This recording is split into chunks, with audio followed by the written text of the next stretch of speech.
She was just a poor single mom trying to build a treehouse for her kids with scraps and dreams.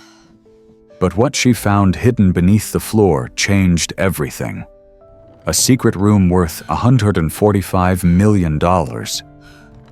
This treehouse, built out of love and survival, led to one of the most shocking treasure discoveries in modern American history. Stay with us as we uncover the full story behind the poor single mom who built a treehouse and found a fortune buried beneath it. Subscribe to the channel and tell us in the comments where are you watching from. Let's get started. The coffee pot exploded against the floor of Maplewood Diner at exactly 5:43 a.m., and Sarah Whitman knew in her bones it was going to be another brutal day. Scalding coffee bled across the chipped tile like spilled dreams. And she stood there, mop in hand, back screaming, soul heavier than the steam rising from the mess. She was 34, a single mom in a rusting town that forgot how to breathe after the factory shut down. The days ran together in a blur of double shifts and overdue bills. Her son, Ethan, only 7. Deserved better, but better wasn't cheap. And rent didn't wait for miracles. Sarah. "Sweetheart, you're gonna work yourself into the ground," murmured Irene, the diner's elderly owner, with eyes softened by decades of watching people break beneath the weight of small-town survival. Sarah forced a smile as she wrung the mop, her hands blistered and calloused. "Can't afford not to. Rent's due Friday. Ethan's shoes are talking to the pavement." Outside, the sun rose over Willow Creek, a place stitched together by rusted memories and stubborn hearts. Inside, Sarah tucked away her exhaustion, her fear, and her aching dreams because moms like her didn't have the luxury of falling apart. Sarah's shift should have ended by noon, but by 11:45 her co-worker called in sick again. That meant Sarah would be staying till close, again. She didn't even sigh this time. She just wiped her hands on her apron, picked up her order pad, and kept moving. By 9:30 p.m., her feet felt like cracked bricks in the thin soles of her discount sneakers. She picked up Ethan from Mrs. Ellery's house next door, where he was already in his pajamas, curled up on the couch. "Hi, Mama," he mumbled, sleep in his voice, but eyes lighting up when he saw her. "Hi, dinosaur boy," she said, gathering him up in her arms and breathing in the scent of baby shampoo and peanut butter. They lived in a leaning 2-bedroom rental on the edge of Willow Creek, Oregon. Paint peeled off the porch. The heater made a sound like it was coughing up its last breath, and the floor creaked like it held secrets. But it was home, for now. After Ethan went to bed, Sarah sat at the kitchen table staring at a stack of bills and an even taller stack of worries. She felt like she was always 5 steps behind on rent, on groceries, on life. She thought about Ethan's birthday coming up. He'd asked for something simple.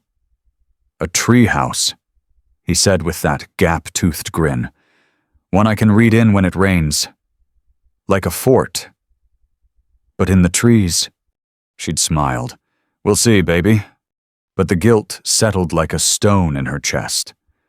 She couldn't afford lumber, let alone tools or time.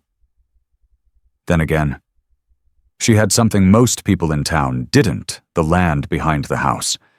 The rental was a wreck, but it sat on half an acre that backed into thick, wild woods that had been there since before the town had a name.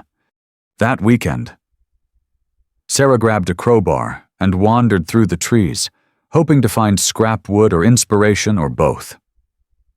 That's when she found it a weathered platform, maybe 10 feet off the ground, hidden between 2 massive oaks. It looked like it had been part of a hunting stand or maybe a lookout post from years past. The wood was gray and moss-covered, but still strong. She climbed up and jumped a little to test the structure, solid, She didn't have the strength or money to build something from scratch, but maybe, just maybe, she could build on top of this. And that's exactly what she did. She spent the next 2 weeks hauling salvaged plywood, broken pallets, and old fencing boards up into those trees. Every free hour after work, she was hammering, sawing, sweating. She borrowed a toolbox from Mrs. Ellery's garage and used tutorials on YouTube for guidance. Ethan helped when he could, handing her nails, measuring boards badly, and sitting in the dirt pretending to be a construction T-Rex. The first time the roof leaked, she nearly cried, but the second time it held, she laughed. Finally, on a golden Sunday morning, the little treehouse stood finished, a crooked, proud thing, part fairy tale, part survival story. It had a tin roof, a rope ladder, a small square window, and a tiny shelf where Ethan could put his dinosaur books. When Ethan saw it, he gasped, "You made this for real?" Sarah nodded, biting back tears. "For real? Happy early birthday, buddy." He climbed the rope ladder like a squirrel on sugar and popped his head out the window. Best tree house ever. Sarah leaned against the tree, arms aching, soul glowing. For the first time in months, maybe years, she felt like a good mom. But that wasn't the turning point. That came 3 days later. It started with a hollow thud. Ethan had dropped his toy T-Rex inside the treehouse, and it had rolled into a knot in the floor. "Mama," he shouted, "the floor makes a weird sound over here." Sarah climbed up, expecting a loose board. What she didn't expect was a section of wood that didn't match the rest. It was older, darker, not part of what she'd built. In fact, it wasn't part of anything she'd added. Because she hadn't built the platform from scratch, she'd used what was already there. She'd assumed it was just an old deer stand, maybe built by some hunter decades ago. She'd added walls and a roof, but the floor had already been there.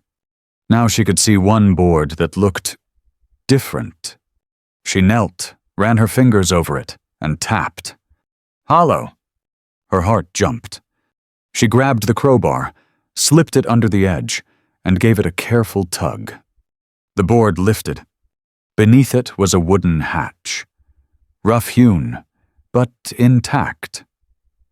Ornate carvings danced across its surface, vines, roots, and swirling patterns that didn't match any local craftsmanship. "What is it?" Ethan asked from behind her. "I don't know," she whispered, brushing away years of dust. "Maybe an old storage space." She pried it open. It wasn't a box. It was a staircase. Narrow, winding, carved straight into the earth. A soft breeze drifted upward, carrying with it the scent of moss, damp roots, and time itself. Sarah looked at Ethan. "I think we found something." Sarah stared into the darkness yawning below the hatch. The spiral staircase looked impossibly old wooden steps carved directly into the trunk itself, as if the tree had grown around it. It was absurd. Trees didn't have staircases inside them, not in real life. But the cold air rising from below whispered otherwise, and so did something else, something older than logic. "Mama, are we going down there?" Ethan asked, eyes wide, his voice tight with excitement and fear. Sarah hesitated, flashlight trembling in her hand. She should call someone. The police. A park ranger. A historian. But the thought came swift and quiet. If we call, we lose it. And after years of losing jobs, sleep, dignity, Sarah wasn't ready to let go of whatever this was. Not yet. She looked at Ethan and forced a calm smile. Just a peek. "Okay, if it's not safe, we're back up in 2 seconds." He nodded and grabbed her hand tightly. They descended slowly. Each step creaked beneath their weight, but held. The flashlight beam danced across the curved wooden walls that were impossibly smooth. polished like the inside of a seashell. Symbols had been carved into the grain. Trees, moons, spirals, words in a language Sarah didn't know. She didn't speak. She didn't want to break the spell. At the bottom, the stairs opened into a round chamber about 20 feet across. It felt warm and cold all at once, like standing in the middle of an old memory. The walls shimmered faintly with what looked like amber crystals embedded deep in the wood. They glowed with no visible light source, casting a honey-gold hue across the room. And in the middle sat a single chest. Sarah froze. It looked like something out of a pirate story oak reinforced with black iron, an ornate latch crusted in age. But this wasn't fantasy. She could see it, touch it, smell the old wood and faint trace of oil. Ethan squeezed her hand. "Is that treasure?" Sarah took a breath and knelt beside it. Her hands were trembling. The latch was rusted but not locked. With a soft groan, the lid creaked open. She didn't speak, couldn't. Inside were gold bars. Real ones. Not coins, not jewelry. Bars, dozens of them. Maybe more. Each one wrapped in wax cloth, perfectly stacked like bricks. Sarah reached in and pulled one out. It was heavy, so heavy it made her arm drop. She turned it over. Etched clearly on the surface were the words, U.S. Treasury, 1933-91-29. 33. She exhaled shakily. "This isn't possible," she whispered. This has to be fake." "Mama, is that real gold?" Ethan whispered beside her. "I don't know. She lied. But in her heart, she already knew." She put it in her bag and climbed back up the stairs as calmly as she could. Ethan followed, wide-eyed but silent. The moment she got him to bed that night. Sarah grabbed her keys, the gold bar wrapped in a towel, and drove the 40 minutes to Crestwood, to a jewelry store she'd only ever walked past. The place was empty when she arrived. The bell over the door chimed as she stepped inside, heart thudding so loud it echoed in her ears. An older man behind the counter looked up. "Can I help you?" Sarah unwrapped the towel and placed the gold bar gently on the glass counter. The man's expression changed immediately. His smile vanished. His hands twitched. Where did you get this?" he asked. Voice low and suddenly serious. Sarah stuck to her half-truth. Inherited it. "My great-uncle. I just want to know if it's real." The man put on his glasses and examined it with care. Magnifying loupe, gloves, scale, acid test. Every second felt like an eternity. Finally, he looked up. "This is a genuine U.S. Treasury bar," he said slowly, like he didn't quite believe the words. "From the gold confiscation era. This should not be in public hands. These were all supposed to be melted down and stored in Fort Knox." "So it's real?" He nodded. "Very real. And very problematic." Sarah's voice cracked. "How much?" He paused. "Each of these bars weighs about 27.4 troy ounces. At current prices, it's worth approximately $68,000. She felt the floor drop beneath her. There had been hundreds of them. Her breath caught. Her knees went weak. Ma'am, the man said, moving around the counter. "Are you okay?" "I'm fine," she whispered. I need some air." She grabbed the towel, wrapped the bar back up, and stumbled out into the cold night air. Back at home, she sat in the driveway for nearly 20 minutes, staring into nothing, heart racing. She couldn't feel her hands, couldn't stop thinking. This wasn't some stash of old coins. This was 145 million, at least. buried under a treehouse she'd built for her son, on land she didn't even own. She was a waitress, a single mom. She had $17 in her checking account and was 2 weeks late on rent. And now, she might be sitting on one of the largest lost treasures in American history. But as the adrenaline wore off, something else crept in fear. Who put it there? Who knew about it? Was it legal to keep? Was someone already looking for it? And most terrifying of all, what if someone found out? Sarah glanced at Ethan's bedroom window. Light spilled from the cracks in the curtain. He was probably still awake, reading about dinosaurs, unaware his entire life had just changed forever. She pressed her forehead against the steering wheel. She didn't know what came next. Lawyers, the government thieves. But she knew one thing for sure. She wasn't going to lose this. Not this time. Sarah didn't sleep that night. She lay on the couch, the gold bar wrapped in a dish towel resting beside her like it might disappear if she blinked. Outside, wind stirred the trees. Every sound made her flinch. Was someone out there? Had someone followed her from the jewelry store? By sunrise, she'd made coffee she didn't even drink. Her hands trembled too much to hold the mug. She sat at the kitchen table and stared at the bar again. It looked surreal in the early light, like something stolen from a museum or a dream. Only it was real, and it had been hidden beneath her feet for who knew how long. Ethan padded into the kitchen in his dinosaur pajamas, rubbing sleep from his eyes. "Morning, Mama," he mumbled, yawning. Sarah turned quickly, sliding the towel over the bar. "Morning, baby. You hungry?" He nodded and climbed onto a chair. "Can we go play in the treehouse today?" Sarah froze. The treehouse, the hatch, the stairs, the chest. Her chest tightened. "Maybe later." "Okay," she said, keeping her voice light. "I have some stuff I need to figure out first."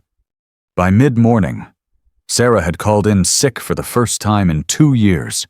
She couldn't pour coffee and smile at truckers, while $145 million danced like fire in her brain.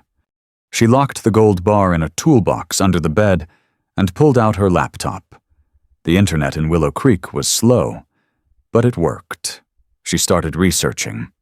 1933 gold confiscation, Utah West.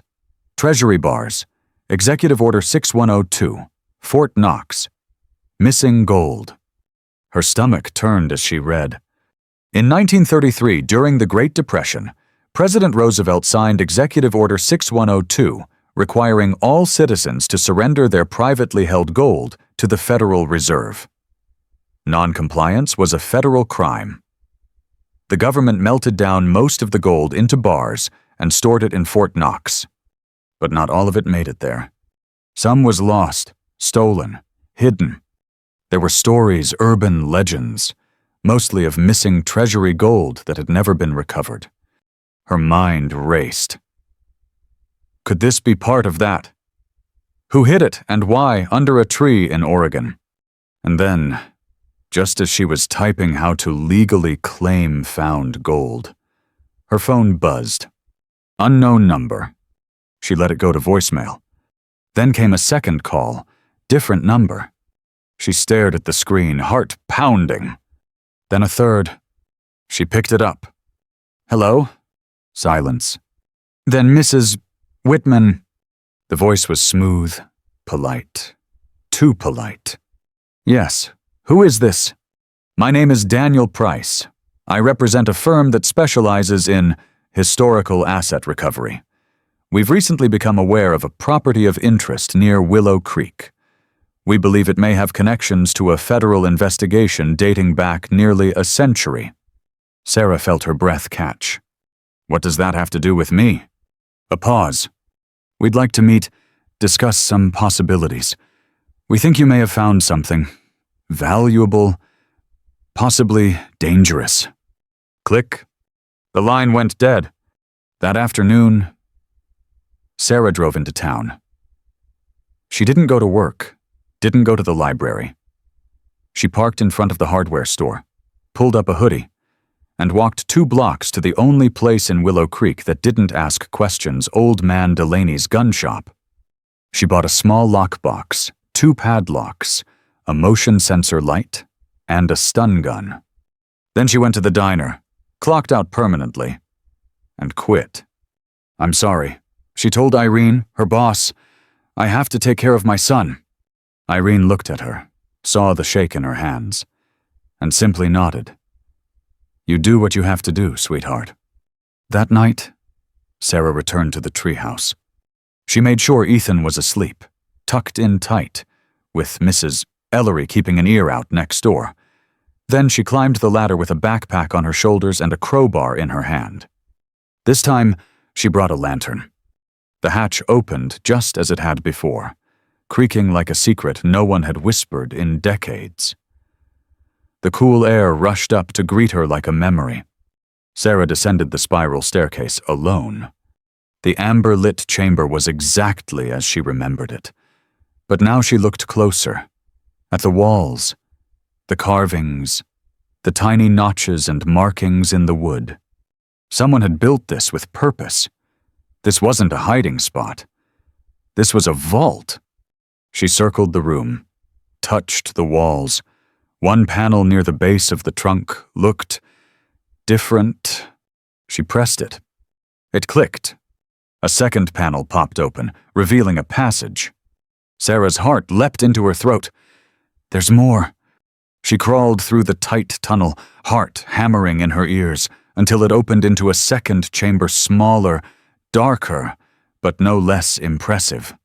More chests, more bars, stacks of ledgers, documents, photographs. One photograph made her freeze. A man, tall and thin, standing next to the same oak tree before the treehouse, before the platform. He wore suspenders, had wild gray hair, and in his hand was a bar of gold. On the back of the photo, in faded ink, H.P. Whitman, 1934. The Earth remembers. Sarah's knees buckled. Whitman, her last name. This wasn't just any gold. This had been hidden by family. She stayed in the chamber for over an hour, flipping through pages of old handwriting. The man Harlan Prescott Whitman, her great-grandfather, had worked at a shipping yard in Portland. He claimed to have witnessed government gold being quietly removed and diverted during the Depression.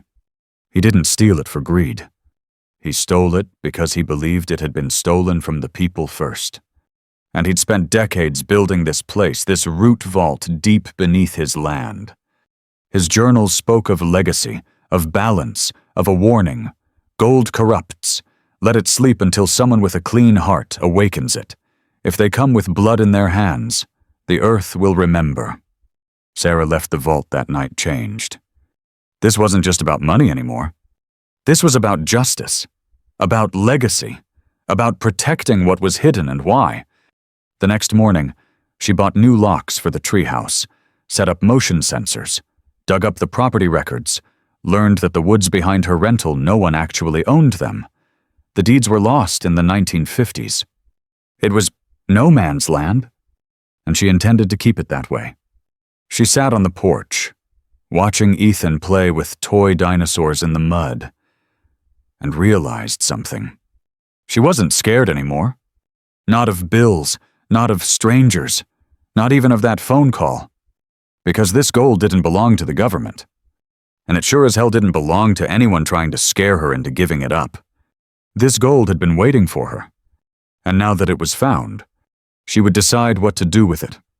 The day after she discovered her great-grandfather's name on that photograph, something inside Sarah shifted. It wasn't just adrenaline anymore. It was purpose. And purpose, she realized, could be even more dangerous than fear, especially to the wrong kind of people. She'd been hunted once by poverty. Now she was being watched by something worse, greed. But she wasn't going to run. She was going to outthink them. That morning, Sarah made 3 decisions. First, she opened a box in a different town under a fake last name. Second, she withdrew the last $200 from her savings and bought an old second-hand laptop, one that had never been linked to her accounts or devices. And third, she emailed someone she never thought she'd contact. Maya Reeves, an investigative journalist from Portland who once exposed a timber company for dumping waste into rivers just a few counties over. Sarah remembered reading the story and thinking, this woman is dangerous to the right people. In the email, she didn't give names. She didn't mention gold. She wrote simply, I have access to historical documents and evidence that point to a long-hidden crime involving federal assets, a powerful family, and possibly billions in laundered wealth. I believe my great-grandfather died protecting the truth. I want to finish what he started. If you're interested, reply with the name of the tree that forgets nothing. I'll know it's you.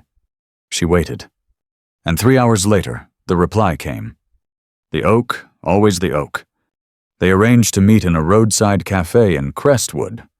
Sarah drove her busted Honda up early, Ethan in the back with his dinosaur backpack and a lunchbox filled with apple slices and crackers. Are we going on an adventure? He asked. Something like that, she said, kissing his forehead. But this one's just for grown-ups. You're going to hang out with Mrs. Ellery at the library for a bit. Okay. He didn't argue. He never did when she looked serious. Maya Reeves was younger than Sarah expected. Late 30s, maybe, but with sharp eyes that had seen too much. She wore a leather jacket and no makeup. When she stood to shake Sarah's hand, she didn't smile. She just said, Is it gold? Sarah blinked. What? You look like someone who just discovered something big. It's usually land, documents, or gold. So is it gold? Sarah chuckled. That obvious. To someone who's been followed before, yeah. Sarah sat. Okay, I'll tell you everything, but not here. Maya nodded. Then let's go. They drove back to Willow Creek in separate cars, Maya following at a distance. Sarah took the long way, detouring through back roads, making sure they weren't being followed. When they finally arrived at the treehouse, dusk was just starting to settle. Sarah led Maya up the rope ladder, through the hatch, and down the spiral staircase into the root vault. She watched Maya's face go still as stone when she saw the first chest. When she touched the gold bar. When she flipped open Harlan Whitman's journal. This is real, Maya whispered. It's not just treasure, Sarah said. It's a story. It's a wound. And it's a warning. Maya nodded. You're sitting on a bomb. You know that. Right. I do now. Over the next 3 days, they formulated a plan. Maya would go public with part of the story. Not the gold, not yet, but the legacy of Harlan Whitman. The journals, the warnings, the environmental message, the secret chambers beneath the forest. She would introduce the world to the forgotten man who carved a sanctuary out of living roots, and who may have died protecting something sacred. If we tell it right, Maya said, you're not just a single mom who stumbled onto a fortune. You're a descendant of a man who challenged corruption, who saved what others would have burned. This isn't just news. It's mythology. Sarah laughed. You make me sound like a Forrest Joan of Arc. You kind of are. The article dropped online on a Wednesday. The Root Vault, the Oregon sanctuary built by one man's guilt and genius. It spread like wildfire. News outlets picked it up. Environmentalists latched onto it. Reddit and TikTok exploded with conspiracy theories about hidden treasure, old gold, and secret societies. Sarah didn't say a word. She didn't need to. Let the world speculate. Because the truth was still hers. And then came the letter. Thick paper, embossed seal, delivered by courier. Caldwell Holdings, LLC? She opened it with shaking hands. To whom it may concern. We are the legal descendants of the Caldwell family, whose assets were unlawfully seized in 1937 during the federal asset reallocation period. We have reason to believe certain valuables and documents connected to our family history are now located on land in or near Willow Creek, Oregon. This land was once held by a Mr. Harlan Whitman, who has been linked through our internal research to property misappropriations. We request an immediate meeting to discuss resolution before further legal action is taken. It was unsigned, but the message was clear. They knew, and they were coming. Sarah met with Maya in the diner parking lot that evening. The wind carried a storm scent. "They're testing me," she said, handing Maya the letter. Maya read it and exhaled. "They're not just testing you, they're warning you." "What do I do?" Maya looked her straight in the eye. "We beat them to the punch." Within 72 hours, Maya's follow-up article was out. Blood Gold and Burnt Forests: The Untold Crimes Behind the Caldwell Empire.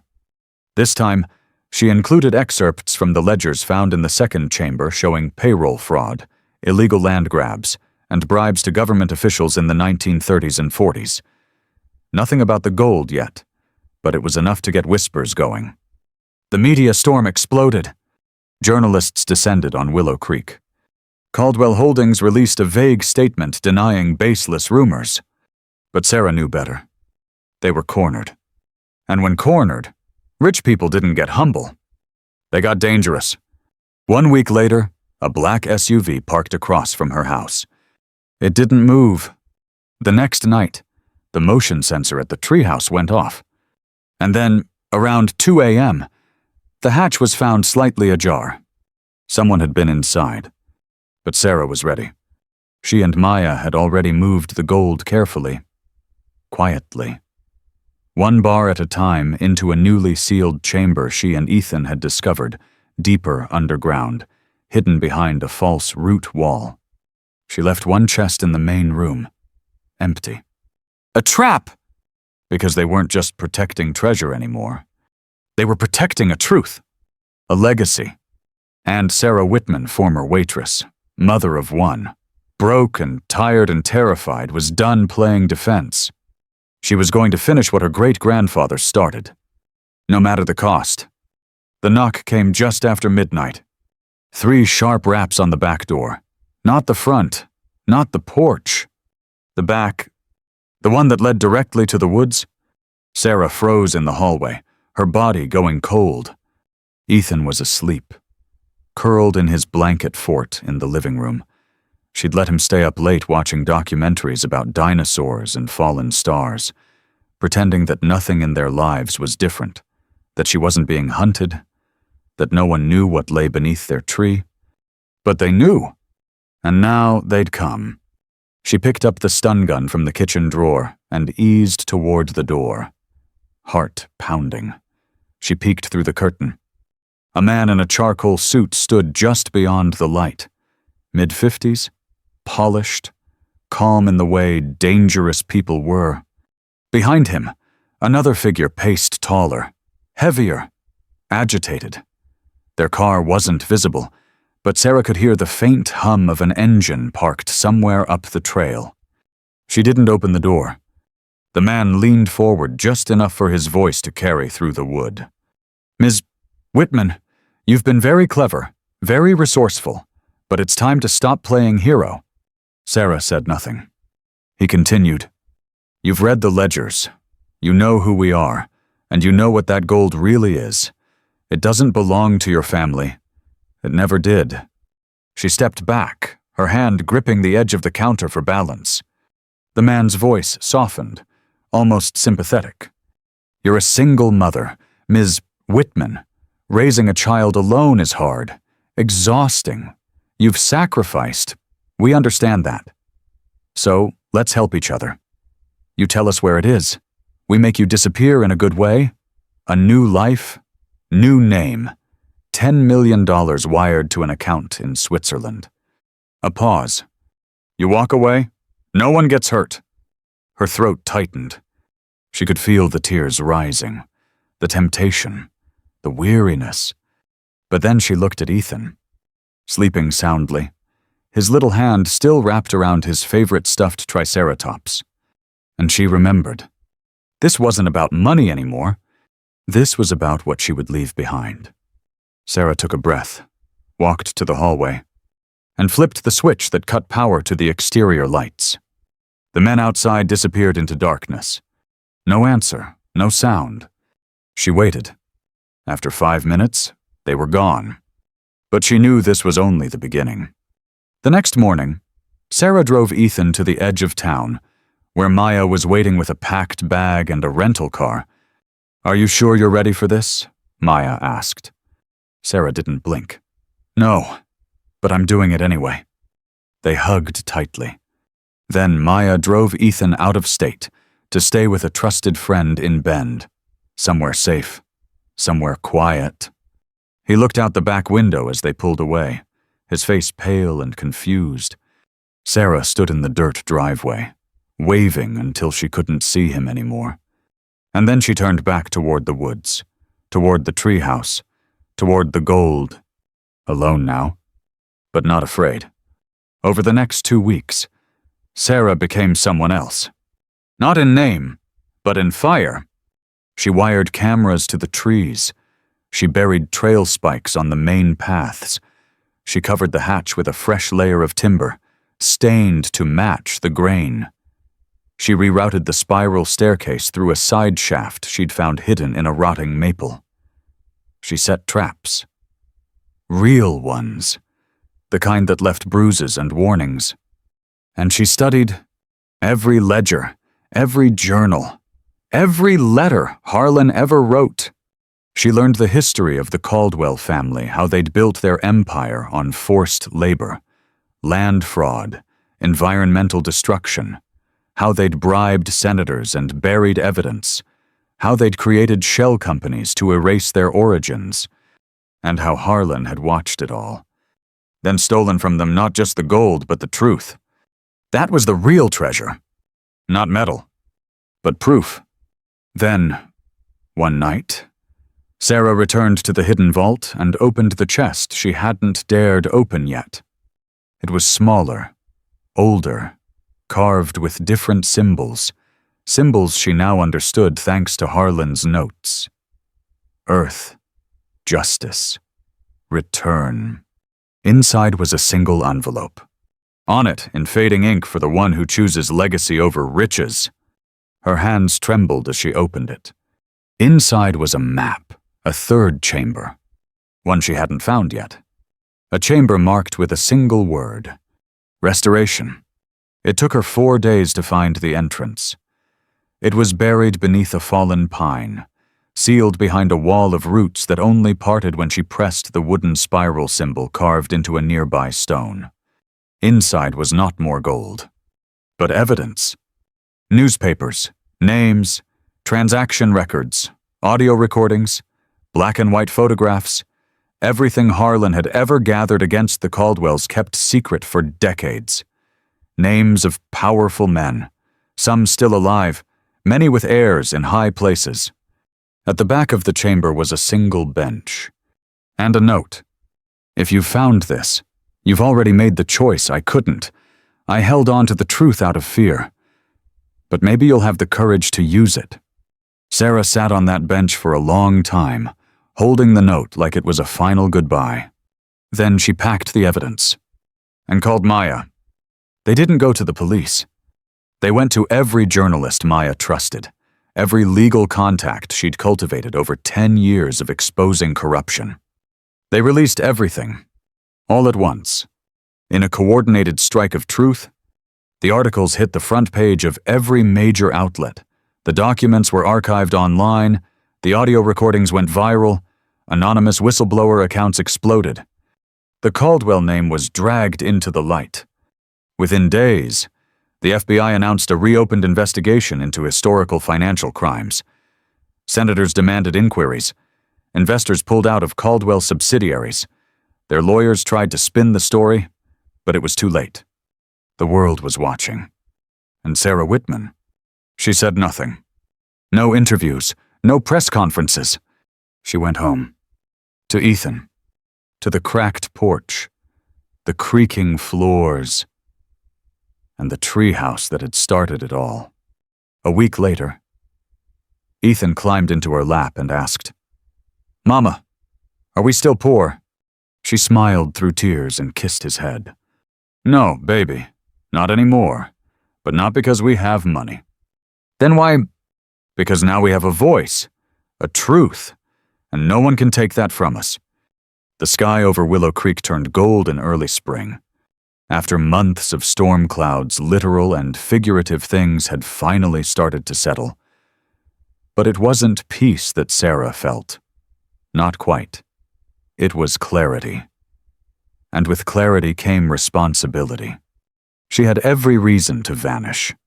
She had the documents, the recordings, the ledgers, the gold. She could have taken it and disappeared across the border, changed her name, bought a house on a beach where Ethan could play in the sun and never worry about shoes or rent or broken heaters again. But Harlan hadn't built that tree vault for someone to escape. He'd built it for someone to remember. 3 weeks after the Caldwell scandal broke open, Sarah stood on the steps of the old lumber mill abandoned for decades, the wood siding eaten by moss, the windows long shattered. She held a manila folder in her hand. Inside were the official purchase documents. She'd bought it, in cash, using just 2 bars of the gold she'd moved quietly from the underground vault. Not for herself, for Willow Creek, the town where she'd waited tables, where she'd cried in grocery store aisles, where her son had learned to ride a bike and dream about dinosaurs. This town had been left behind by industry, by investors, by everyone but the people too broke to leave. So Sarah made a promise she wouldn't leave either, not until she helped it stand again. The mill became the first project funded by what she called the Root Trust, a non-profit she launched under Maya's guidance. Its mission returned stolen wealth to the communities and ecosystems it had been ripped from. Within 3 months, the mill was no longer a decaying relic. It was a community center. The main floor housed job training programs for displaced workers and single parents. Upstairs became a tutoring space for local kids. The old machinery bay transformed into a free health clinic staffed by volunteer nurses from Crestwood. And every plank restored, every beam sanded and treated, was funded by money once buried under tree roots, money meant to stay hidden forever. Now, it breathed again. Sarah kept her name off the headlines. People suspected, of course. Some guessed that the anonymous whistleblower behind the Caldwell leak might have had a personal stake. But she never confirmed it. She didn't need the world to know her name. Just her work. And yet, one morning in July, as the center prepared for its grand opening, Maya pulled her aside and said, "You need to speak." "I don't do speeches," Sarah said, chuckling nervously. "You don't need to speak like a politician, just like a mom." So, that's what she did. The following week, under a sky bluer than it had been in years, Sarah stepped up to the makeshift podium outside the restored mill. The entire town had shown up. Kids sat cross-legged in the grass, old men leaned on canes, former waitresses from the diner held paper fans and teared up quietly. Ethan stood off to the side, dressed in a button-down shirt 2 sizes too big and holding a tiny notebook with Mama's Big Day scribbled in crayon on the cover. Sarah cleared her throat. The mic squeaked. She smiled. And then she spoke. "I used to think we were poor because we didn't have money," she began. "But the truth is, I was poor because I believed I had nothing to offer. That I was just one tired woman with one hungry kid and no real power in a world that didn't see us." She looked down, then back at the crowd. "But I found something hidden. Not just in the woods, but in my family's past, in the truth, in the pain, in the roots of everything that came before me." She paused. "Sometimes we inherit trauma, but sometimes, if we're lucky, we inherit a second chance. Her voice cracked. My great-grandfather didn't leave me a fortune. He left me a responsibility. And today, I'm choosing to share it. The applause didn't come right away. It wasn't loud. It wasn't frenzied. It was quiet. But it was real. Like the people of Willow Creek had heard something deeper than words. Something they'd been waiting for without even knowing it. After the ceremony, Ethan ran up and hugged her waist. Did I do okay? She asked. You were amazing, he said. I only counted 2 times you almost cried. She laughed and ruffled his hair. Getting soft in my old age. Over the next year, the Root Trust expanded. They purchased deforested land and began replanting native trees. They funded mental health programs in 3 neighboring towns. They created a scholarship fund for kids of ex-miners and single moms, and slowly, whispers of other lost vaults began to surface. Not gold, not treasure, but hidden things, stories, journals, buried truths people had been too afraid to tell. And every time someone reached out, Sarah replied with the same 3 words. The Roots remember.